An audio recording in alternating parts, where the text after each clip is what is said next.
دی حکومت سره زما هیڅ چل نشته.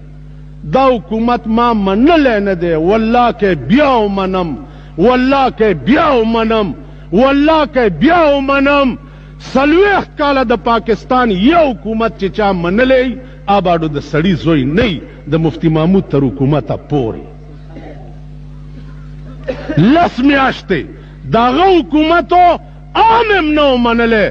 مالزه به د پاکستان حکومت اله منم چې په کومه ورځ په پاکستان کې د شرعي نظام اعلان وشي. تاسو دوا پکار ده. په جیلونو یې راباندې صرفې نه دي کړي، په جرمانو یې راباندې صرفې نه دي کړي. خو چې چا زه په جیل کې قیوم خان په جیل کې اچولی وم، خدای مړ کو ما جنازه وکړه. ایوب خان په جیل کې پایلي قوانینو سره نښتي وو، لاړو تورو خاورو له مې ورسولو.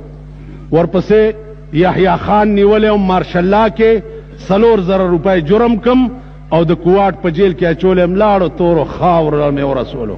بوټو خان یې ونیومه، عام تورو خاورو له لاړو. دا بل لا هوښیار دی نو که یې ونیوم دی هم مردارېږي. نو په جیلونو والله